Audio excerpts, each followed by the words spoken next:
Bien, continuando con las familias CMOS, hablemos de las ventajas y desventajas que tiene esta familia de circuitos digitales.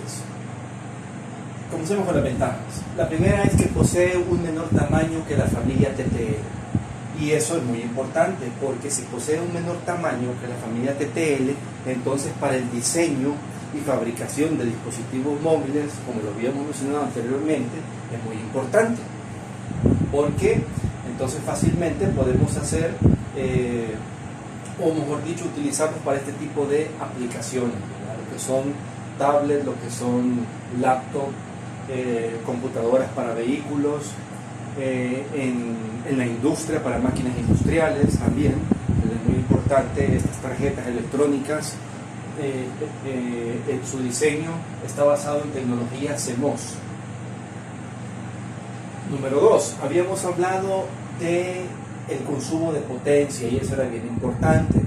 Explicábamos la ecuacioncita general, la potencia igual a I por B, donde si sabemos que la corriente disminuye, entonces la potencia va a ser menor. Sin embargo, eso no influye en el funcionamiento del dispositivo, sino que desde el punto de vista del ahorro, fíjense, de energía que se va a tener, y por supuesto del consumo de energía y del tiempo de duración que puede tolerar ese dispositivo. Por ejemplo, si tiene tecnología CMOS, puede durar un día, por ejemplo, su carga eléctrica, en comparación con la tecnología TTL, que puede durar la mitad del tiempo. Entonces es una gran ventaja. Número 3, son más económicos en su proceso de fabricación. Eso también es importante porque al ser más económico en su proceso de fabricación, entonces también en su venta, en su distribución. Y ahora, pues básicamente los dispositivos móviles son tan importantes que las aplicaciones van o tienden a ello. Número 4. Posee una elevada impedancia de entrada. Este punto es sumamente importante. Esta es una gran ventaja. ¿Por qué es una gran ventaja? Y lo voy a explicar a continuación. La impedancia se representa por la letra Z. Esta básicamente es una resistencia, o es la resistencia. R sabemos que es resistencia. Bueno, ¿y cómo es eso? ¿Hay dos resistencias? Claro que sí, hay dos tipos de resistencia. Esta resistencia es para corriente directa y esta es la resistencia a la corriente alterna. Cuando hablamos de impedancia, estamos hablando de resistencia a la corriente alterna. Entonces, precisamente por eso, al poseer una elevada impedancia de entrada, entonces lo que hace esta tecnología es evitar que esos altos voltajes y esas corrientes altas de corriente alterna puedan introducirse en el dispositivo, en el circuito integrado, y dañarlo. Entonces lo que hace es bloquear, ¿verdad? Evitar ese paso de la corriente y de esos picos de voltaje que pueden existir, o elevaciones de voltaje. Entonces, acuérdense que estos dispositivos trabajan con corriente directa. Entonces, al tener esta característica técnica de diseño, que es muy importante, lo que hace es evitar el daño en los dispositivos electrónicos digitales que funcionan con corriente directa. Entonces, la impedancia, el hecho de que sea alta, es muy importante. Usted sabe que por ley de Ohm el voltaje es igual a I por R, pero en este caso estamos hablando de impedancia, que es resistencia, solo que de corriente alterna.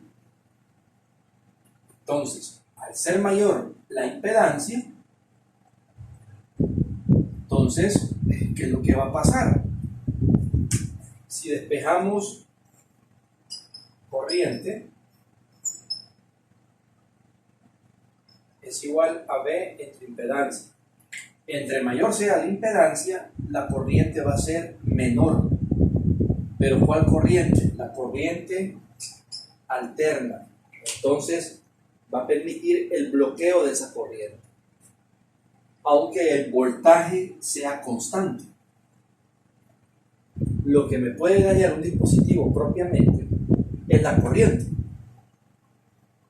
Entonces debo de controlar este parámetro. Entonces por eso la impedancia es muy importante. Otro punto es que proveen un margen de ruido de corriente directa muy elevado. Ya lo habíamos estudiado, ya lo habíamos analizado cuando hablábamos de las características de esta familia CMOS. Ese ruido, al tener un margen de ruido de corriente directa muy elevado, me ayuda a evitar esa distorsión de la señal. Esos niveles de corriente o de voltaje que puedan dañar o distorsionar la transmisión de datos. Esto está relacionado con la impedancia, es muy importante, porque al tener una impedancia alta, disminuyo esa corriente alterna, o evito que pase esa corriente alterna al dispositivo, y por lo tanto también el ruido. Pero en relación, por supuesto, a la corriente alterna. El voltaje de operación es flexible. Ya sabemos que ese voltaje, lo habíamos mencionado, ¿verdad?, que puede variar entre 3 a 18 voltios. Ahora, ¿cuáles son las desventajas? Posee menor velocidad que la familia TTL, es más lenta en cuanto al proceso de la información y a la velocidad de la transmisión. Y el otro punto es que son susceptibles a su destrucción por rotura de la capa de óxido metálico por campos eléctricos fuertes, lo que habíamos mencionado. Si hablamos de electrostática, estamos hablando de campos eléctricos porque estábamos hablando de fuerza eléctrica. Si nos remontamos a electricidad y magnetismo, cuando veíamos la ley de Coulomb, el campo eléctrico depende de la ley de Coulomb, y la ley de Coulomb, en su principio, es electrostática. Entonces,